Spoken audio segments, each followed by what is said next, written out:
selamat hari Minggu pemirsa Showbiz. Wah, kalau sudah weekend kayak gini pastinya kami siapkan beragam informasi entertainment yang pasti gosip dari dalam negeri dan juga mancanegara. Bersama saya Jason Sambo. Dan spesial di Showbiz kali ini saya mau ajak jalan-jalan salah satu penyanyi muda bertalenta cantik dan lagunya ini viral di media sosial. Siapa dia? Langsung aja kita jemput penyanyi yang satu ini. Yuk.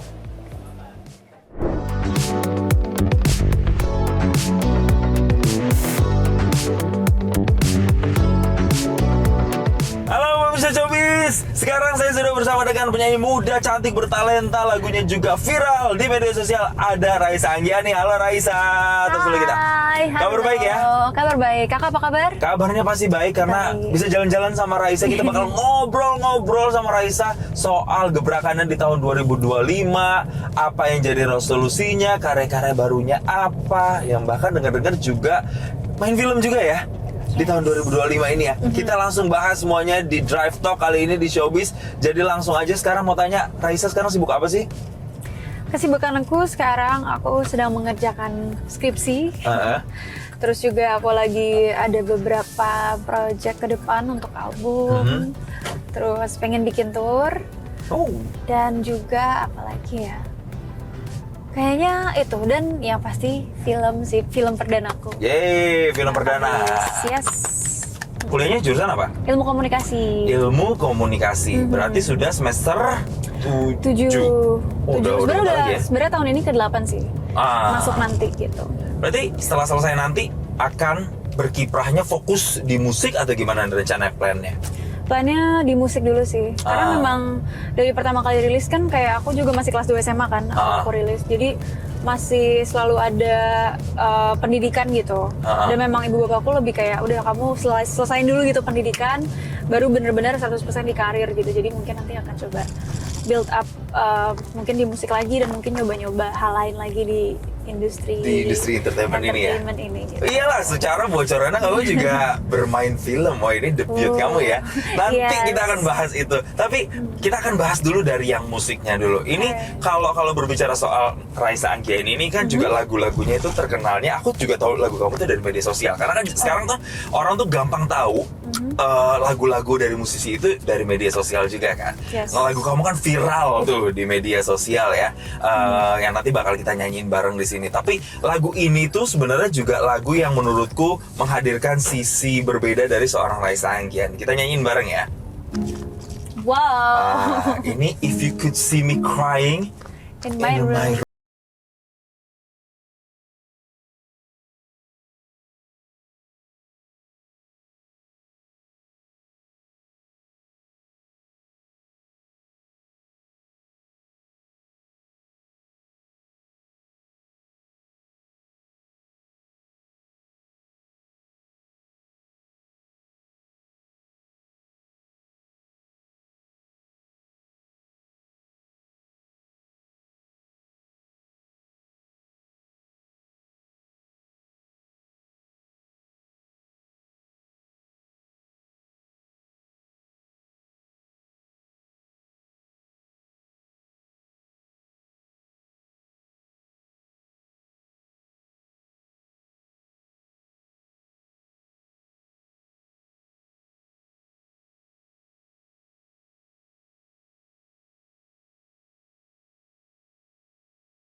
Oh my god, ini tuh sebenarnya lagu tentang apa sih Raisa, jelasin dikit ya. Wow, kayaknya langsung terdescribe sih di judulnya If You Could See Me Crying in My Room. Kalau saja kamu melihat aku menangis, gitu ya. Merana gitu ya. Merana di kamar, mungkin kamu akan tahu rasa sakitnya seperti apa, rasa pedihnya. Karena mungkin kadang kan kita juga punya keegoisan atau mungkin keinginan untuk si orang yang menyakiti kita ini mungkin tahu perasaannya juga seperti apa gitu. Sebenarnya sih kurang lebih kayak emang isi konten lagu ini tuh tentang toxic relationship gitu yang menunggu, tapi memang udah tahu sebenarnya udah nggak diperuntukkan gitu. Oke, tapi untuk kamu, usia kamu kan 20 tahun ya? Yes. Ini lagu yang kamu tulis sendiri? Iya, bareng sama Arash Buana. Nah, kamu menulis lagu ini tentang toxic relationship. Ini kan hubungan yang bisa dikatakan complicated dan mungkin dialaminya sama banyak orang dewasa biasanya. Nah, kamu dapat inspirasinya, apakah memang kamu pernah mengalami pribadi seperti ini, atau kamu dapat inspirasi dari teman-teman, cerita teman-teman misalnya, atau apa? Waktu itu tuh kita masih umur 15 sama 16 tahun. Waktu nulis ini ya? Iya, jadi kayaknya emang cukup kita lebay-lebayin juga sih sebenarnya ceritanya. Dan mungkin ya ada sedikit kali ya hal-hal yang kita experience juga kayak gitu. Tapi aku sama Aras coba buat kombinasiin mungkin cerita dari kita atau kayak pengalaman dan juga dari sekitar sama imajinasi tentang hubungan toksik itu seperti apa. Meskipun kita juga masih kecil juga di situ, jadi belum tahu. Bahkan sekarang juga mungkin masih belum. Masih muda banget ya. Tapi kayaknya tapi makin kesini karena apa ya? Kayaknya zaman tuh kayak bikin anak-anak tuh jadi cepat lebih dewasa gitu nggak sih, experiencing hal yang lebih yang seharusnya tuh masih nanti-nanti gitu. Jadi kayak dalaminnya lebih cepat gitu ya. Dalaminnya lebih cepat atau mungkin pemahamannya lebih cepat karena juga ada social media segala macam. Exactly. Jadi mungkin referensi kita cukup banyak dari situ. Kita kira naruh dari situ gitu. Tapi kalau lagu tipikal begini tuh memang apa? Ini memang kamu yang sengaja menciptakan image kamu dengan lagu ballad, lagu slow seperti ini, lagu yang menyayat hati, atau sebenarnya memang tipikal suara kamu tuh kamu ngerasa kayaknya aku emang cocok di genre ini.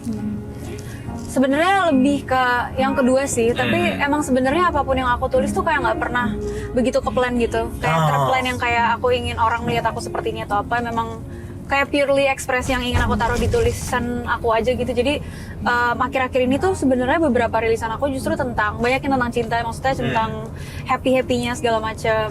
Cuma mungkin dulu memang suka banget romantisasi sesuatu yang sedih, karena sebenarnya tuh kadang perasaan yang gloomy tuh lebih nyaman gitu loh, untuk aku gitu. Oh gitu. Iya, dan lebih inspirational juga untuk kamu bikin musik gitu. Jadi tuh semakin sedih semakin banyak yang nulis. Apalagi memang lagu-lagu sedih, lagu-lagu ballad kayak gini kan memang banyak relate sama kehidupan banyak orang mungkin ya. Nah, kalau kamu nulis lagu sendiri itu memang lebih duluan mana? Kamu nulis lagu apa nyanyi? Apa nyanyi dulu baru nulis lagu? Nyanyiin dulu baru ditulis. Karena aku suka spontan gitu. Kadang kalau sambil main gitar atau piano gitu. Tapi bicara lagi soal lagu If You Could See Me Crying gitu. Waktu lagu ini dirilis as a first single ya berarti ya. Itu reaksi orang-orang terdekat misalnya atau reaksi netizen, banyak gak sih yang suka sama lagu If You Could See Me Crying in My Room ini? Bener-bener happy banget sih sebenarnya. Mulai banyak yang reply baik dan enak. Cuma sebenarnya gimana ya bilang kayak reply-nya, karena reply-nya rata-rata sedih juga gitu loh. Karena kan ini lagu sedih, jadi pasti membawa banyak dampak sedih juga untuk orang-orang. Maksudnya mereka entah jadi keingat orang-orang yang udah nggak ada dalam kehidupannya. Tapi banyak juga yang akhirnya jadi kayak terinspirasi untuk dari sini bakal move on nih segala macam. Jadi itu sebenarnya memang plan aku untuk berada di musik ini juga emang membantu orang-orang untuk memvalidasi perasaannya juga sih sebenarnya. Iya. Bahwa kayak sedih itu juga nggak apa-apa dan lain-lain kayak gitu. Iya, sometimes kita tuh ada di posisi lagi down, di posisi lagi nggak baik-baik saja. It's okay not to be okay nggak sih sometimes gitu kan? Betul. Gitu tuh. Itu jadi yang coba dikeluarkan ya oleh seorang Raisa Anggiani, penyanyi muda bertalenta Indonesia. Tapi kamu kalau di bayangan kamu tuh pengen kayak penyanyi yang dikenal sebagai penyanyi yang kayak gimana sih, Raisa? Aku gimana ya? Biasa jawabannya apa ya? Kan ada tuh macam-macam penyanyi yang pengen dikenal sebagai misalnya kalau perempuan diva, atau gitu penyanyi ya? yang skillful, teknik gitu kan, atau penyanyi yang effortless atau macam-macam. Nah, kalau kamu tuh lebih pengen image-nya tuh apa sih sebenarnya? Mungkin dibilang effortless nggak juga ya, maksudnya kita semua punya feels. Mungkin lebih ke kadang aku pengen dilihat sebagai tokoh yang juga inspirational mungkin dari musik-musiknya, dari lirik-liriknya, tapi juga pengen terkesan dan terasa seperti teman juga yang memang menemani, sebagai rumah juga. Jadi banyak hal yang ingin aku tuangkan, dan sebetulnya apapun itu sih yang penting sesuatu yang memang positif dan apa adanya aja gitu, kayak tidak berlebihan dan nggak kurang gitu. Positif apa adanya ya. Tadi tuh kata kuncinya seorang Raisa Anggiani itu karyanya tuh apa adanya. Nah, berbicara soal Raisa itu nggak cuma nyanyi, tapi juga acting. Dan kamu nggak cuma acting, tapi di debut film kamu itu kamu juga nyanyi original soundtracknya. Kita puterin bareng-bareng ya. Mungkin ini pertama kalinya ya diputer atau gimana nih? Lagu Cinta Untuk Mama judulnya ya. Yes. Jadi kita nyanyiin dikit ya, kita sing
gitu? Iya kayak gitu. Jadi tuh setiap kali bunda ngomong kayak gitu tuh kayak menenangkan ya. menenangkan, dan gak hanya itu tapi emang bener-bener beres, kayak apapun itu nggak pernah ada yang mustahil di bunda gitu. Jadi tuh maksudnya when it comes to mom, aku bakal juga emotional karena memang kadang juga kayak aduh bisa nggak ya kalau jadi ibu sehebat ibuku gitu kan, pasti kalau ngeliat ibu tuh gitu sih Kamu rasanya. adore banget ya rasanya. Iya ya. iya. Gemar sekali kau lukiskan bintang untukku.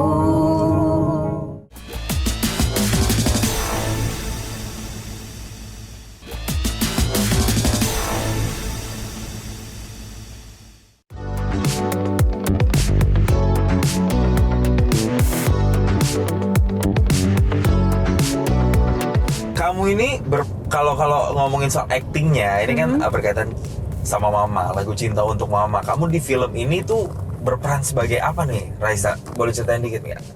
Jadi di film Lagu Cinta Untuk Mama, ini aku berperan sebagai Kayla besar. Jadi Kayla itu adalah anak dari kedua tokoh utama, si Mama dan Papa ini, dan aku tuh menjadi anak mereka. Cuma tuh banyak konflik juga sebenarnya di dalam film ini.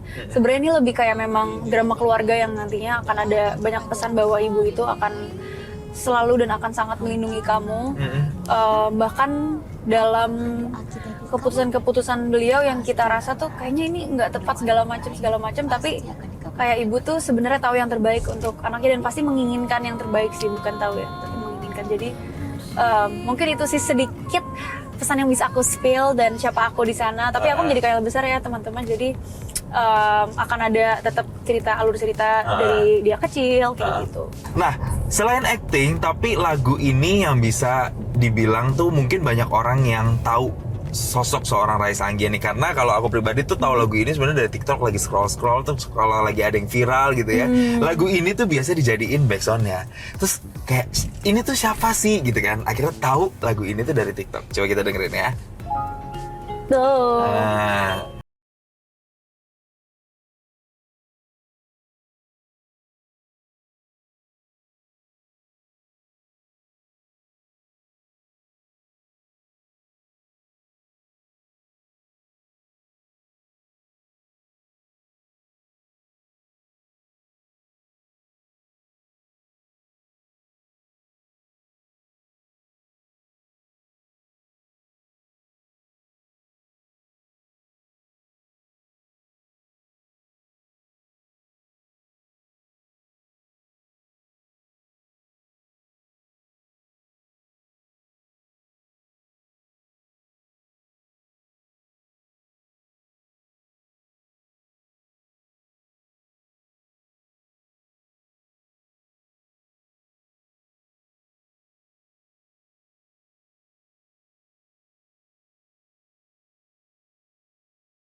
nyentuh keluarga, orang-orang tersayang kita, bahkan teman, sahabat itu juga bisa ya. Makanya kayak gemar sekali kau lukiskan bintang untukku tuh maksudnya kayak kok dia bisa sih kayak seneng banget bikin aku happy kayak gitu. Sungguh lihai tanganmu menata kembali hati yang hampir mati. Jadi kayak ya kayak contohnya kayak ibu gitu ya. Kayak setiap kali kita ada kegagalan atau apapun cerita ke ibu gitu, bagiku pas sudah dipeluk tuh kayak ya udah kayak hatiku kembali utuh lagi gitu. Jadi banyak hal yang ya aku dapatkan dari cinta dari seluruh manusia gitu. Nah, cuman kan gini, kalau kita lihat tren lagu anak sekarang, misalnya anak-anak Gen Z atau anak-anak muda sekarang tuh kan banyak lirik-lirik yang lebih frontal ya kayaknya, lebih sederhana. Straight tugas gitu ya. Iya, tapi kalau kamu tuh dengan lagu Kau Rumahku itu lebih puitis, lebih tidak terlalu frontal, tapi maknanya syarat akan makna gitu. Kenapa kamu memilih tulis lirik lagu yang kayak gitu dibandingkan yang sekarang orang tuh lebih suka yang aku jatuh cinta, I love you, itu kan sering kan lirik-lirik kayak gitu kan. Tapi kenapa kamu pilih gaya lirik yang kayak gini nih? Karena dari dulu sebenarnya aku berangkat dari suka baca dan suka nulis puisi gitu.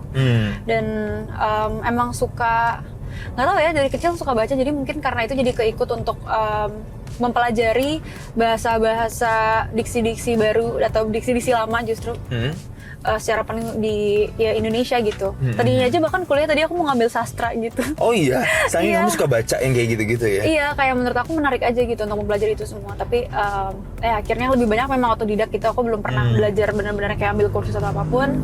Terus akhirnya jadi karena nemuin medium musik waktu aku kelas 4 SD, jadi akhirnya kayak menuangkan itu juga. Lewat lagu, nulis-nulis, coba-coba. Dan bapak aku juga kebetulan suka bikin lagu, jadi dia tuh dulu di band gitu. Emang turunan musisi berarti. Dulu dia juga yang ngajarin aku kayak gitar segala macam. Jadi akhirnya kayak suka dengerin lagu-lagu ayah yang lama. Jadi akhirnya kadang juga punya sifat kompetitif gitu, kayak aku juga punya lagu, ayah mau denger nggak kayak gitu. Tapi jadi akhirnya sampai sekarang kayak tiap kali aku punya lagu suka saling denger, saling ngasih masukan kayak gitu. Oh, justru malah ini ya, saling unjuk karya gitu sama ayah. Tapi nggak apa-apa, itu kan kompetisi yang positif dong. Biar kamu terus kan terpacu, terstimulasi untuk bikin karya-karya baru. Tapi kalau ngomongin kan pasti setiap musisi itu punya inspirasi misalnya, atau penyanyi yang jadi kiblat kamu, jadi genre kamu. Kalau penyanyi yang sekarang siapa tuh yang paling sering kamu dengerin tuh? Yang paling sering aku dengerin sih Billie Eilish. Billie Eilish, why? Kenapa dari sekian banyak musisi dia yang kamu dengerin? Sebenarnya semuanya aku tuh tipikal yang juga semuanya aku dengerin sih, even yang kayak tren TikTok yang kayak maksudnya kayak album-albumnya baru yang SZA kayak gitu-gitu aku suka banget. Tapi kalau misalnya Billie tuh dari dulu karena dia unik menurut aku. Terus dari segi suaranya juga softnya aku suka yang kayak gitu. Terus dari penulisannya dan produksi musiknya itu genius banget, dia sama kakaknya kan soalnya. Betul. Terus ya sih aku kayak suka ke-inspired aja gitu. Iya. Aku melihat ada beberapa part yang memang kamu kayaknya terinspirasi dari dia ya. Nah, ngomongin soal Billie Eilish, berarti kita setel dulu kali ya, kita nyanyi-nyanyi bareng ya. Ini lagu favoritku banget ya. Aku suka banget soal lagu Billie Eilish yang ini. Gak tau kenapa. Ini dari Barbie gak sih? Iya, ini dari Barbie. Yes. Dan sangat touchy banget juga maknanya. Sangat touchy. I used to float, now I just fall down. I used to run, and I'm not sure now what I was made for. Ini kayak lagunya sedih banget. Yes. What was I made for?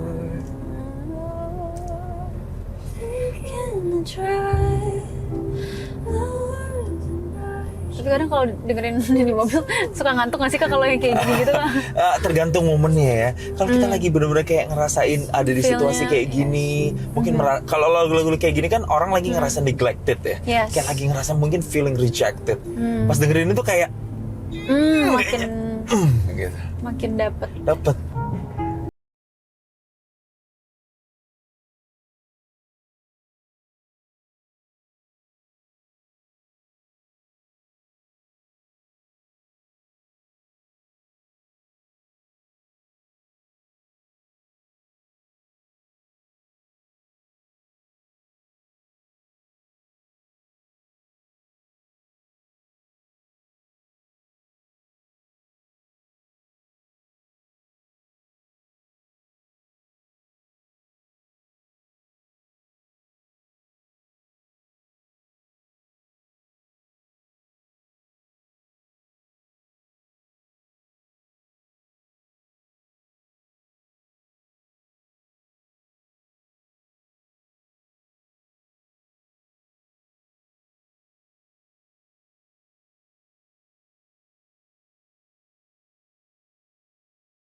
Tapi setahun 2 tahun lalu tuh Tulus sempat ada ngadain kayak tour gitu, terus aku jadi pembukanya. Demi apa? Yes. Oh iya. Iya. Terus gimana? What was your impression ketemu sama seorang Tulus? Emang kamu secara personally juga adore dia gitu? Sebenarnya tuh kita beberapa kali udah pernah ketemu juga sebelumnya. Jadi memang sempat ngobrol-ngobrol juga, dan sebenarnya fun fact juga ketika aku masih SMP atau SD gitu ya, kayak SMP deh. SMP tuh aku pernah kerja di suatu event gitu, dan ini masih kecil sebenarnya. Karena itu event ibu aku dan gesternya tuh Tulus. Dan waktu itu tuh aku kayak yang ngasih makanan kayak gitu-gitu, jadi tim konsumsi gitu. Terus Itu juga pertama kali ketemu Tulus tuh di event kayak gitu ya? Iya, di event kayak gitu. Terus akhirnya aku minta foto. Jadi pembukanya seorang Tulus gitu ya? Nervous nggak sih? Lumayan sih. Lumayan ya? Nervous, tapi kayaknya udah dari hari-hari yang sebelumnya deh. Jadi pas udah itu kayak udah harus dalam keadaan siap aja udah. Yang penting Gitu. perform, kasih yang terbaik gitu ya. Yes. Ya, dan semoga apapun yang kamu yakini di tahun ini juga bisa membawa kesuksesan juga ya. Secara Amin. pribadi Semoga untuk kakak Raisa. juga. Coba Amin. kata-kata untuk 2025. Kata-kata 2025 itu harus be better. Ya, Be better, be better. betul. Itu harus lebih baik dari tahun-tahun sebelumnya dalam hal Yes. apapun ya kan. Betul. Mulai dari karya, dari even dari penampilan, ya kan? Iya, Harus lebih benar. Kita baik. workout segala macam kan juga udah effort juga yang akhirnya membuahkan hasil. Setuju banget sama Raisa. Tos dulu kita. Tos, aduh, walaupun belum ada apa-apanya nih aku. Masih ongoing ya, Masih masih on ongoing progress ya. banget. Nah. Pokoknya semoga pemirsa Showbiz ini mendapatkan inspirasi dari Raisa. Kita tunggu lagi pokoknya karya-karya terbarunya, dan yang paling dekat adalah film barunya yang harus kita tonton. Pokoknya pemirsa Showbiz di akhir Januari tanggal 29 ya. Tanggal 29. Tanggal 29 kita nonton lagu Cinta Untuk Mama, dan pokoknya kita tunggu nanti konser-konsernya Raisa, kita tunggu lagu-lagu barunya Raisa, dan keviralan-keviralan dari lagu-lagunya Raisa di media sosial. Dan Showbiz masih akan kembali dengan informasi lain untuk Anda. Untuk itu, tetaplah bersama kami. Bye-bye. Bye. Jelajahi cara baru mendapatkan informasi. Download Metro TV Extend sekarang.